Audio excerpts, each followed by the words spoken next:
నారసింహుడి యొక్క పాదాలు ఎవరైతే పట్టుకుంటారో లక్ష్మీదేవి కూడా రావడం భయపడింది.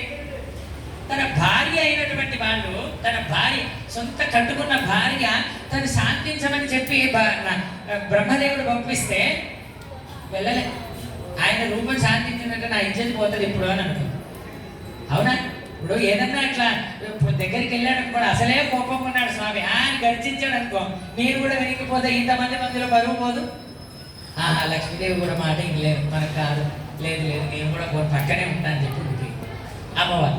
కానీ భక్తుడు అలా కాదు, అది ఉగ్ర రూపంలో ఉన్న అటు నారసింహుడు హిరణ్యకశిపుడి వైపు ఒక అడుగు వేసి పేగులు చీల్చి చెండాడి రక్తం తాగి బిలబిలలాడిపోయేటువంటి సమయంలో కూడా పోయి భక్త ప్రహ్లాదు తన పాదాలు పట్టుకొని సాష్టాంగ ప్రణామం చేస్తే అప్పుడు శాంతించాడు. అలాగా మన వైపు ఎవరైతే మన నారసింహుడి యొక్క పాదాలను పట్టుకున్న తర్వాత మన వైపు ఎవరైతే మన శత్రువులు కానివ్వండి, మన లోపల ఉండేటువంటి గుణములు కానివ్వండి, మన లోపల ఉండేటువంటి మన బయట ఉండేటువంటి నెగటివ్ ఎనర్జీని కానివ్వండి, నారసింహుడే మొదటి కారణం తీసేయడానికి. అంటే గుణము, నారసింహుడికి ఉండేటువంటి గుణం అది. మరి నారాయణుడు అన్నారు కదా అంటే ఒక వేషధారణ వేసుకున్నారు అనుకోండి, ఆ వేషధారణకి వేసుకున్నటువంటి లక్షణాలని ఖచ్చితంగా చూపించాలి. అవునా?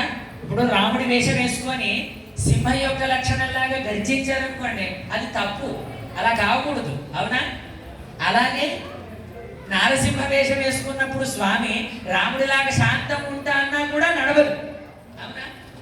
నారసింహుడి గుణములు వచ్చేసిన తర్వాత ఆ నారసింహుడిని చూసి ప్రతి ఒక్క గణములన్నీ కూడా భయపడిపోయాయి. ఇక మన లోపల ఉండేటువంటి జాతకాలు ఏమిటి, మన జాతక చక్రంలో ఉండేటువంటి గ్రహములు ఏమిటి, మనల్ని సామాన్య జనాలు ఇబ్బంది పెట్టేది ఏమిటి, మన లోపల ఉండేటువంటి కామక్రోధ లోభమోహం మనమాత్సర్యం అనేటువంటి అరిషడ్వర్గములు ఏమిటి, ఇవన్నీ ఆయన చూసి భయపడమా? మనకు కావలసినటువంటివి ఇవ్వలేడా? మరి ఎంతమంది అచంచలమైనటువంటి విశ్వాసంతో ప్రతిరోజు నారాయణుడే, ప్రతి జీవితాంతము నారాయణుడే, వాడు తప్ప ఈ తప్పరం ఎవరు లేరు అని పట్టుకునేటువంటి వాళ్ళు ఎంతమంది ఇక్కడ? ఒక రోజు వచ్చినప్పుడే కాకుండా, ఈ రోజు వచ్చినప్పుడే కాకుండా ఎంతమంది మీతో పాటు మనకు ఎంతమంది రోజు దేవాలయానికి వస్తున్నారు, ఎంతమంది రోజు స్వామిని అర్చిస్తున్నారు, ఎంతమంది రోజు మీకు ఉండేటువంటి 24 గంటల సమయంలో కేవలం ఒక 5 నిమిషాలు 10 నిమిషాలు నిమిషముల గంటలు కూడా అవసరం ఆ కొంత సమయాన్ని భగవంతుడికి కేటాయిస్తున్నారు. ఇది ఆయన గురించి కూడా కాదు, మన గురించే. ఎవరన్నా అర్చిస్తున్నారా? ఎవరన్నా ఆరాధన నియమాలు, గుడికి రావడము, ఎవరన్నా ఉన్నారా? మీరు అసలు అవసరమే లేదు. ఎందుకు అనంటే స్థితే మనసి సుస్వస్థే శరీరే సతియో నరః ధాతు సామ్యే స్థితే స్మర్తామి అహం స్మరామి మద్భక్తం కాష్ఠపాషాణ సన్నిభం. మనము 60 ఏళ్ల వయసు 70 ఏళ్ల వయసు వచ్చి పూజిస్తామంటే అవసరమే లేదు మనకు. ఎందుకనంటే మనము వయసులో ఉండి ఎప్పుడైతే భగవంతుణ్ణి అర్చిస్తామో ఆ మనకు గతించేటువంటి ముందు మనం ముసలి వాళ్ళం అయిపోయి మనకు మతిపోయి మన శరీరం కూడా సహకరించేటటువంటి సమయంలో నేనే నిన్ను గుర్తు చేసుకుంటాను రా నాయన, నీవు అప్పుడు నన్ను గుర్తు చేసుకోని అవసరం లేదు, నీకు బుద్ధి ఉండి సమయం ఉండి జ్ఞానం ఉండి ఇక్కడికి వెళ్ళాలన్నటువంటి ప్రతి ఒక్కటి ఉన్నప్పుడు నీవు నన్ను అర్చిస్తే చాలు. ఆ సమయము సందర్భము శరీరము సహకరించినప్పుడు నేనే నిన్ను స్మరిస్తాను. ఎవరు చెప్పారు ఇది? వరాహస్వామి. స్వామి ఇన్నేళ్ళు అయిందా నన్ను రావడానికి? హిరణ్యకశిపుడు భూమండలాన్ని మొత్తం కూడా తీసుకొని వెళ్ళి సముద్రంలో ముంచేశాడు.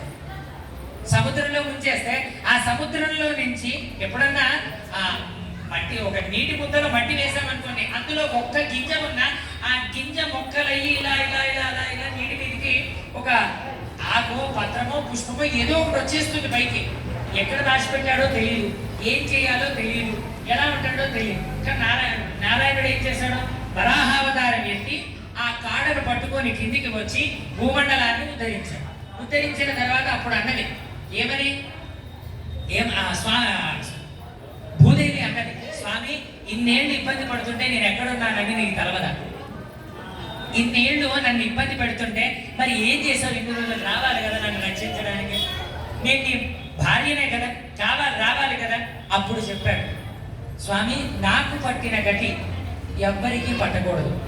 ఎప్పుడు పరమభక్తుడు ఎవడైనా సరే వాడికి జ్ఞానం నీ భార్యనైనటువంటి నాకే జ్ఞానము లేక నిన్ను స్మరించలేక నాకెన్ని కష్టాలు వచ్చి నువ్వు రావడానికి ఇంత సమయం ఉంటే సామాన్యమైనటువంటి జనము, జ్ఞానం అందించినా తెలుసుకోలేనటువంటి జనము, ఉన్నా కూడా రాలేనటువంటి జనము మరి ఎలా వాళ్ళు బ్రతకడానికి, వాళ్ళు నీ దారి పొందడానికి ఎలా అంటే అప్పుడు చెప్పాడు స్వామి ఏమని, స్థితే శరీరము స్థితిగా ఉన్నప్పుడు, శరీరే స్థితే మనసి సుస్వస్థే మన మనస్సు నిర్మలంగా సౌమ్య. ఇప్పుడు మన మనస్సు అంతా కూడా బాగుంది కదా, ఎక్కడికి కూడా ఏ గొడవలు ఆటంకాలు అవి ఇవి ఏమీ లేవు కదా, ఆయన్ని అర్చించవచ్చు అనేటువంటి గుణము మనకి ఉన్నది కదా. శరీరే సతియో నరహ, మనం కట్టుకున్నటువంటి భార్య లేకపోతే మన చుట్టుపక్కల ఇప్పుడు ఇంతమంది సహకరించారు, ఎన్ని కొన్ని పదుల మంది ఇక్కడే సరి సతియో నరహ ఎంత మనం కలిసి చేసుకున్నాం. ధాతు సామ్యే స్థితే స్మర్త విశ్వరూపంజమామజం అహం స్మరామి మద్భక్తం. ఇవన్నీ కలిసి ఉన్నప్పుడు నన్ను స్మరించు. అహం స్మరామి మద్భక్తం, నన్ను స్మరిస్తే ఎవడైతే అప్పుడు స్మరిస్తా మద్భక్తం నయామి పరమాంగతిం, వాడు గతించినటువంటి సమయంలో కూడా నయాతి పరమాంగతిం.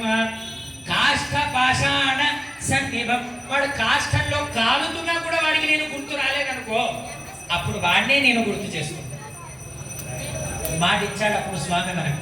ఎవడు? నారాయణుడు, వరాహ రూపం ఎత్తినటువంటి నారాయణుడు.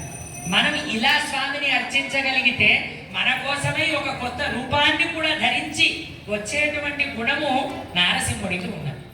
అలా మనము ఆ స్వామి ఆ స్తంభంలోంచి ఆవిర్భవించినప్పుడు ఆ స్వామి యొక్క అనుగ్రహాన్ని అప్పుడు వీళ్ళందరికీ అనిపించింది, దేవతలందరికీ కూడా, ఆహా నన్ను ఎప్పుడు కూడా ఎంత ప్రేమగా చూడలేదే, చేస్తాను. స్వామి ఎప్పుడు సౌఖ్యంగా ఉంటాడు, స్వామి ఎప్పుడు అందంగానే ఉంటాడు, కానీ ఆ ప్రేమని వీళ్ళంతా కూడా పొందాలని చూస్తున్నారు. ఇప్పుడు ఎప్పుడైనా సరే ఒక ఉద్యోగం మనం చేస్తున్నాం అనుకోండి, ఒక 10 మంది మనం ఉద్యోగం అందరం కలిసి పని చేస్తున్నాం. చేసేటువంటి సమయంలో మన పైన ఉండేటువంటి బాసో లేకపోతే చైర్మనో మరొకరో ఎవరో మన పైన తల్లిదండ్రులు ఉంటే ఇంకో పైన ఒకడు ఉంటాడు కదా, వాడు మెప్పు మన దాంట్లో ఉండేటువంటి వాడు ఒకడు పొందితే, ఆహా ఈ ప్రేమని నేను కూడా పొందాలి, ఈ పదవిని నేను కూడా పొందాలి, ఆ ప్రేమని పొందాలంటే నేనేం చెయ్యాలో ఆ పనులు మనం చేస్తూ ఉంటామే. అలాగా భక్త ప్రహ్లాదుడి మీద నారసింహుడి ప్రేమ కురిపిస్తూ ఉంటే, అచంచలమైనటువంటి ఆ ప్రేమ రసామృతాన్ని కురిపిస్తూ ఉంటే, ఆ ప్రేమని అక్కడ ఉండేటువంటి దేవతలందరూ కూడా తీసుకోవాలి, నాకు కూడా ఆ ప్రేమ కావాలి, నాకు కూడా ఆ ప్రేమ కావాలి అని చెప్పేసి వాళ్ళందరూ కూడా స్వామిని అర్చించి స్తుతించి చేసినటువంటి స్తోత్రముల చేత మనం ఇప్పుడు అర్చన ఆరాధన యజ్ఞ ఆరాధన అని చేసుకుంటున్నాం. అప్పుడు భగవంతుడు యజ్ఞ రూపకంలో ఉండేటువంటి భగవంతుడు బయటికి వచ్చి ఆయన మన కోసమే ఒక అవతారం ఎత్తుతాడో లేకపోతే ఆ అవతారంతోనే మనకు అనుగ్రహిస్తాడో మనం ఇప్పుడు చేసేటువంటి భక్తి మీద ఆధారపడి ఉంటుంది. అన్ని అవతారాలు స్వామిలోకి అంతరించిపోయాయి, స్వామిలోకి వెళ్ళిపోయాయి అనుకున్నాం, కానీ నారసింహుడి యొక్క అవతారాలు మాత్రం మనం వెలిసినటువంటి దేవాలయాలు అన్నాం కదా, ఆ వెలిసినటువంటి దేవాలయాలు అన్నీ కూడా ఎందుకు స్వామి వెలిసే ఉంటాడు అని అంటే, స్వామి నారాయణుల్లోకి వెళ్ళిపోలేదు. మళ్ళీ అక్కడ అక్కడ అక్కడ భక్త ప్రహ్లాదు లాంటి భక్తులు ఎంతమంది ఉన్నారో అంతమంది భక్తుల దగ్గరికి వెళ్ళిపోయి ఒకటేసారి వాళ్ళందరికీ కూడా ప్రత్యక్షమయ్యి వచ్చాడు. మళ్ళీ మీరు కూడా ఎక్కడికైనా వెళ్ళి తపస్సు చేయండి, నారసింహుడి గురించి తపస్సు చేయండి. స్వామి ప్రత్యక్షం కాదు, అందరికంటే శీఘ్ర బలప్రదాత. రాముణ్ణి మెప్పించడం సులువు కాదు, కృష్ణుణ్ణి మెప్పించడం సులువు కాదు, అంత తొందరగా అయ్యేటువంటి పని కాదు. నారాయణుణ్ణి మెప్పించడం అసలు అనితర సాధ్యం, ఎప్పటికీ కాదు. ఎప్పుడన్నా నారాయణుడు వరం ఇచ్చేది చూసారా? నారసింహస్వామి ఇచ్చాడు వేరు. నారసింహస్వామి అంటే నారాయణుడు ఇంకొక అవతారాన్ని ఎత్తి నారసింహుడు ఇచ్చాడు. నారాయణుడు ఎప్పుడన్నా వరం ఇచ్చాడా? ఎవరో ఇచ్చినటువంటి వరములను అన్నిటికీ కూడా ఇప్పుడు ఈ అవతారం ఎందుకు వచ్చింది? బ్రహ్మించిన వరాలకి ఏం చేయాలో అర్థం కాక తలకాయ తోక పట్టుకుంటే నారాయణుడు ఎత్తాడు అవతారం. వాడి వరాలన్నీ కూడా కాదని తిప్పి దెబ్బ కొట్టేటువంటి విధంగా, పైన చావద్దు, కింద చావద్దు, గాల్లో చావద్దు, మేడ మీద చావద్దు, మనిషి ఉన్నోడు చంపొద్దు, లేనోడు చంపొద్దు, అయినోడు కాదు, పగోడు కాదు, కింద కాదు, బయట కాదు, రాత్రి కాదు, పగలు కాదు, ఇలా ఎటువంటి కోరికలతోని కోరుకోండి. మనకంటే పెద్ద మాయగాడు నారాయణుడు. ఎప్పుడన్నా వరం ఇచ్చేది చూసారా? నారాయణుడు ఎప్పుడు కూడా వరం ఇయ్యాలి. శీఘ్ర బల ప్రదాత. అడుగు ఇస్తా, అడుగు ఇస్తా, అడుగు ఇస్తా, అడుగు ఇస్తా, పట్టుకు ఇస్తా, నా కాళ్ళు పట్టుకోరా ఇస్తా. వెంకటేశ్వర స్వామి కొన్ని యుగాల నుంచి నా పాదాలే శరణమని పట్టుకోరా అని భుజాల మీద చెయ్యేసి అక్కడ నిల్చొని నా పాదాలు పట్టుకోండిరా అంటే, కాదు నేను ముఖమే చూస్తాను, హృదయంలో ఉన్న వక్షస్థలమే చూస్తా అని చెప్పేసి అందరు స్వామి ముఖం చూస్తారు. కాదురా నా పాదాలను చూడండిరా, నా పాదాలను పట్టుకోండిరా, అదేరా మీకు శరణు, అదేరా మీకు శరణు అని అంటే స్వామి పాదాలను చూడండి, తలకాయ చూసి గోవిందా అని చెప్పేసి వచ్చేస్తాను. స్వామి యొక్క పాదాలను పట్టుకోగానే శాంతమూర్తి అయిపోయాడు. స్వామి యొక్క పాదాలను పట్టుకోగానే భార్యను కూర్చోబెట్టుకునేటువంటి స్థానం ఎడమ వైపు అయితే అప్పుడు అందరికీ కూడా నిర్ణయించి ఇది కొడుకు స్థానము. చూసారా, ఎప్పుడైనా సరే ఒక తండ్రి భార్యని కుడి ఎడమ తొడ మీద కూర్చోబెట్టుకుంటే కొడుకుని కుడి తొడ మీద కూర్చోబెట్టుకుంటారు. అక్కడ ఉండేటువంటి ఎంతమంది దేవతలు ఉన్నారో అంతమంది దేవతలని ఎవరినన్నా దగ్గరకన్నా రాణించగా, కనీసం ముట్టుకున్నాడా? వాళ్ళందరికీ ఏమన్నా వరాలన్నా ఇచ్చాడా? వరాలు ఇవ్వలే.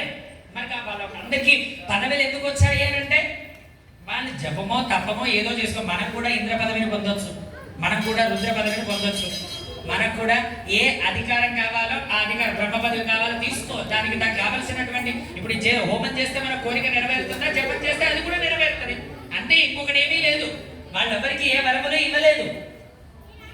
కానీ ఆ ప్రేమను మనం కూడా పొందాలి అని చెప్పేసి అప్పుడు అంతమంది ప్రాకులాడుతూ నేను కాదంటే నేను, నేనంటే నేను, నేనంటే నేను అని చెప్పేసి స్వామిని అర్చించినటువంటి మంత్రముల చేత మనం ఇప్పుడు ఆరాధన చేసుకోబోతున్నాం. అలాంటి గొప్ప మంత్రాలు, అన్ని మంత్రాలు అన్ని శ్లోకాల్లా ఉంటాయి.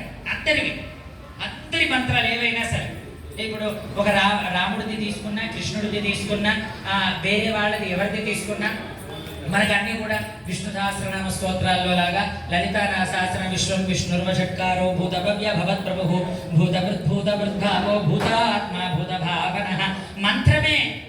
కానీ అయినప్పటికీ కూడా నారసింహస్వామిలో ఉండేటువంటి గొప్ప, నారసింహ మంత్రాలలో ఉండేటువంటి గొప్పతనం ఏమిటి అంటే ఇలాంటి మంత్రముల్లో ప్రతి ఒక్కటి కూడా బీజాక్షర సంపుటీకృతమై ఉంటుంది.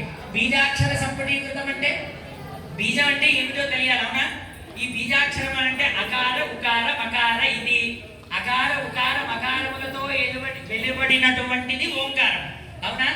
అకారము నారాయణుడి తత్వం అయితే, మకారము జీవుడి యొక్క తత్వం అయితే, ఈ అకారాన్ని మకారాన్ని కలిపేటువంటి మధ్యలో ఉండేటువంటిది ఉకారం.